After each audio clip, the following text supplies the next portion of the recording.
Hello everyone, আসসালামু আলাইকুম। আমি বাংলাদেশি এসে ডেইলি ব্লগস থেকে সবাইকে স্বাগত জানাচ্ছি। আশা করি যে যেখান থেকে আমার ভিডিও দেখছেন সবাই সুস্বাস্থ্য নিয়ে ভালো আছেন। আমিও আল্লাহর রহমতে আমার ছোট্ট পরিবার নিয়ে ভালো আছি। তো আমি আজ আপনাদের মাঝে অন্যরকম একটি ভিডিও নিয়ে হাজির হয়েছি। সবসময় তো রান্নাঘরেই থাকি, রান্নাঘর ভিডিও নিয়ে রান্নাবান্নার ভিডিও নিয়ে আসি। তো আজকে আমি সকাল 6টা থেকে 11টা পর্যন্ত কিভাবে আমার কাজগুলো গুছিয়ে করি সেটাই আপনাদের সাথে শেয়ার করছি। তো এই তো আমি সকাল 6টা থেকে শুরু করেছি। তো আমি বারান্দায় গিয়ে আমার গাছগুলোতে পানি দিয়ে নিলাম। তো আমার বাসায় 2টা বারান্দা, তো ছোট বারান্দা একটা আর একটা বড় বারান্দা। তো 2 বারান্দায় কিছু গাছ আছে, তো আমি 2 বারান্দায় পানি দিয়ে নিলাম। তো এই যে একটা ফুল ফুটেছে, কত সুন্দর একটা ফুল ফুটে আছে। তো যখন বাগানে গাছে ফুল ফুটে তখন মনে খুবই আনন্দ লাগে যে বাগানে ফুল ফুটেছে। তো সত্যি খুব ভালো লাগে ফুল দেখে। তো এই যে একটা ফুল ফুটে আছে, তো গাছগুলোতে আমি পানি দিচ্ছি আর দেখছি। আর এইটা আমার বেসিনের নিচে গাছ।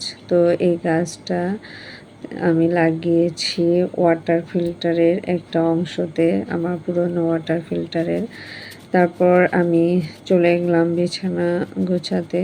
তো বিছানা গুছিয়ে নিলাম। এবার আমি আমার মেয়ের পড়ার টেবিল গুছিয়ে নেব। এই তো সে স্কুলে চলে গেছে সব বই এলোমেলো করে। তো বই যখনই পড়ে সব এলোমেলো করে রেখে চলে যায়। তো আমি এগুলো সব গুছিয়ে রাখি আবার। যখন তার মন ভালো থাকে তখন গুছিয়ে নেয় টেবিল। তো আর বাকি সময়টা আমি গুছিয়ে রাখি। তো তারপর চলে গেলাম ডাইনিং টেবিল গোছাতে। ডাইনিং টেবিলটা মুছিয়ে গুছিয়ে নিলাম।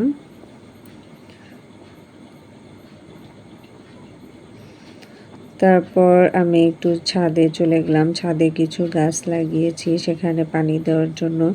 তো ছাদে গিয়ে দেখি অনেক ফুল ফুটে আছে। তো আমার খুবই ভালো লাগছিল ফুল দেখে। তারপর মেহেদি গাছ লাগিয়েছি, কাঠগোলাপ লাগিয়েছি আর একটা ডালিম গাছ লাগিয়েছি। কেন জানি ডালিম এরকম ছোট ছোট ধরে আর ঝরে পড়ে যায়, তো আমার খুব খারাপ লাগে।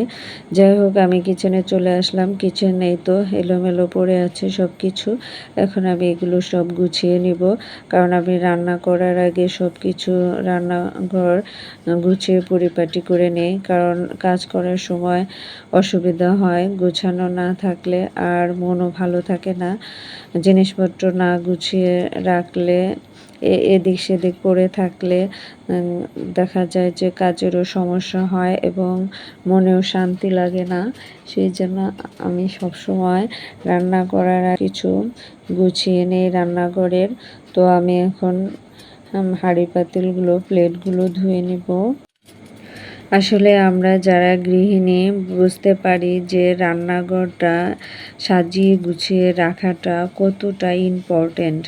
কারণ রান্নাঘরে যখন আমরা কাজ করি, যদি গোছানো না থাকে তাহলে কাজ করে শান্তি পাওয়া যায় না। সেই জন্য চেষ্টা করি আমিও আমার রান্নার রুমটা সবসময় পরিপাটি করে গুছিয়ে রাখার, সবসময় গুছিয়ে কাজ করার চেষ্টা করি। তো এই তো আমার প্লেটগুলি ধোয়া হয়ে গেছে।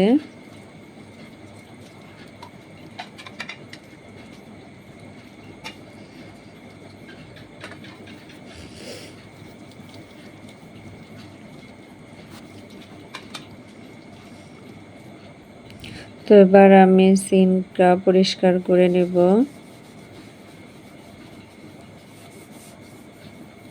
গুঁড়ো সাবান দিয়ে আমি সিঙ্ক পরিষ্কার করে নিচ্ছি।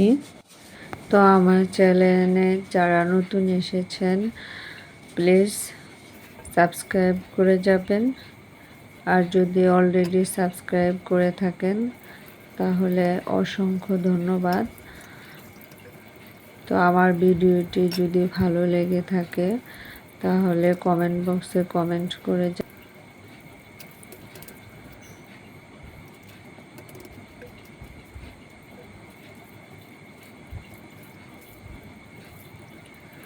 আর প্লিজ একটা লাইক দিয়ে যাবেন। তো আপনাদের একটি লাইক আমার ভিডিওগুলি অন্যজনের কাছে পৌঁছে দিতে সাহায্য করবে। তো আমার সিঙ্ক পরিষ্কার করা হয়ে গেছে। এবার আমি প্লেটগুলো এই ঝুড়িতে রাখবো। এই ঝুড়িতে আমি সবসময় রাখি পানি ঝরে যাওয়ার জন্য। পানি ঝরার পরে তারপর যার অবস্থানে আমি জিনিসগুলো রাখবো। এবার আমি চুলা পরিষ্কার করে নিচ্ছি।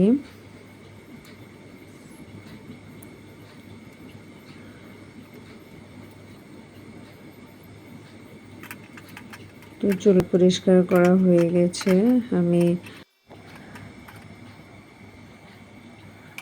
এখন আমি এখানে একটা আর্টিফিশিয়ালের পাতা রাখবো। তো আর্টিফিশিয়ালের পাতাগুলি আমার কাছে খুবই ভালো লাগে। তো এখানে আমি রেখে দিলাম, গুছিয়ে নিচ্ছি এই জায়গাটুকু। তো এটা মাটির পাতিল আমি এখানে রেখে দিলাম। তো এই তো আমার পরিষ্কার করা শেষ হয়ে গেছে। এখন আমি আমার হাজব্যান্ডের জন্য লেবুর পানি দিব আর শসা দিব। তো উনি ডায়েট করছেন। তো উনি সকালবেলা মর্নিং ওয়াকে যান। তো এখন বাসায় এসেছেন, উনি নাস্তা করবেন। তো ওনার নাস্তা, সকালের নাস্তা হলো লেবু দিয়ে গরম পানি 1 গ্লাস আর একটা শসা আর একটা ডিম পোস্ট। এই হলো তার সকালের খাবার। তো প্রতিদিন রুটিন করে সে সকালবেলা এই খাবারগুলি খায়। তো আমি এগুলো রেডি করছি। তো উনি বসে টিভি দেখছেন।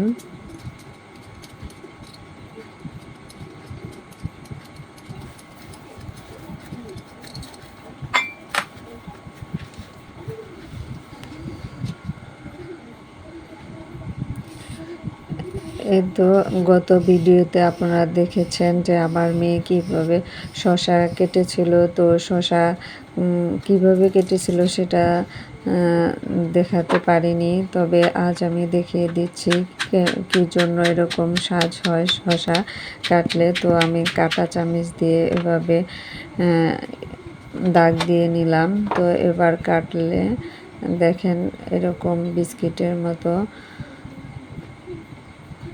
হবে শসা। তো এভাবে শসা কাটতে আমার অনেক ভালো লাগে। আমি বেশিরভাগ সময় এভাবেই শসা কাটি। তো ওনার নাস্তা রেডি করছি। তো শসা কাটা হয়ে গেছে। এখন আমি গরম পানি দিব। গরম পানিতে একটি লেবু দিব।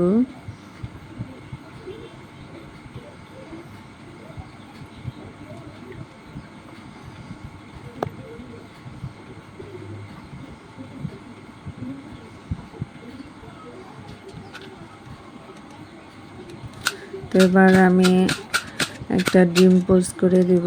সে অন্যরকম ডিম পোস্ট খায়। তো এরকমভাবে পেঁয়াজ মরিচ কেটে আমি পেঁয়াজ আর মরিচ পেনে ছেড়ে দিব।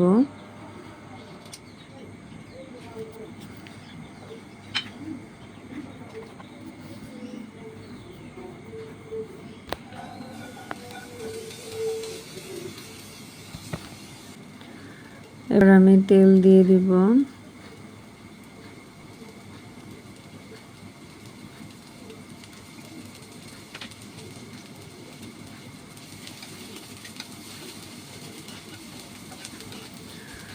তো তো পেঁয়াজ আর মরিচ হালকা ভাজি করে নেব।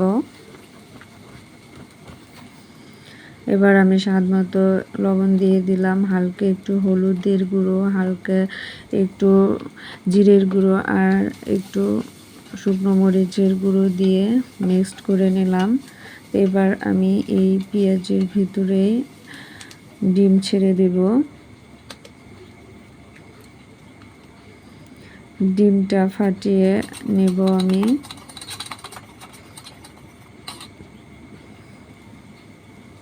এবার ঢেলে দিব ডিম।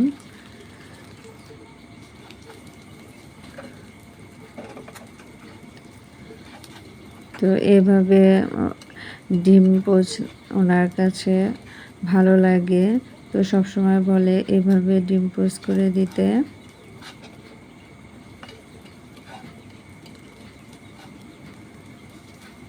এই তো হয়ে গেছে ডিম পোচ।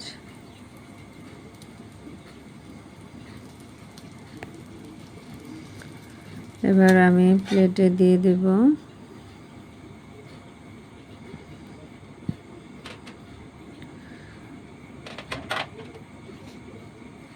এই তো ওনার ডায়েটের নাস্তা রেডি। এখন আমি নিয়ে যাব। এই তো নিয়ে এসেছি, উনি নাস্তা করছেন। আর এদিকে আমার মেয়ে আর আমার জন্য অফ ক্যামেরায় রুটি বানিয়ে নিয়েছি। এবার আমি রুটি ভাজি করে নিচ্ছি। তো এই তো মেয়ে আসার সময় হয়ে গেছে প্রায়। তো মেয়েকে হাজব্যান্ড নিতে যাবে আর আমি এদিকে নাস্তা রেডি করছি।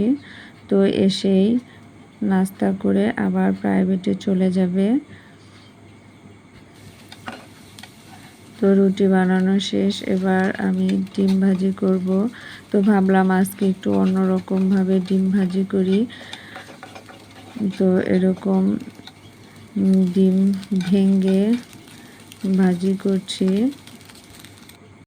তো এই তো আমার সোনা পাখিটা চলে এসেছে, এসেই চেঞ্জ করছে। তো আমি এদিকে ওর জন্য নাস্তা রেডি করছি। তো নাস্তা রেডি হয়ে গেছে। তো নাস্তা নিয়ে যখন দিয়েছি তখন বলছে মামুনি আমাকে খাওয়িয়ে দাও। তো নাস্তা খাওয়িয়ে দিলাম এবং আমি খেয়ে নিলাম। তো তারপর ও চলে গেল প্রাইভেটে। আর এদিকে আমি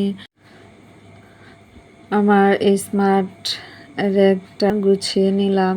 তো এই র্যাকটা আমার কাছে অনেক ভালো লাগে। তো কিউট ছোট্ট একটা র্যাক। এটা সব সময় যে স্যান্ডেলগুলো ইউজ করা হয়, তো নর্মালি সেই স্যান্ডেলগুলো এখানে বাহির থেকে এসে রাখি। তো এটার ভিতরে ময়লা জমে আসছিল অনেক, তো সেগুলা আমি পরিষ্কার করে নিলাম। তো এই তো পরিষ্কার করা হয়ে গেছে। তো আমার র্যাকটা আপনাদের কাছে কেমন লেগেছে অবশ্যই কমেন্ট বক্সে কমেন্ট করে। আজকের মতো এখানেই বিদায় নিচ্ছি। আল্লাহ হাফেজ।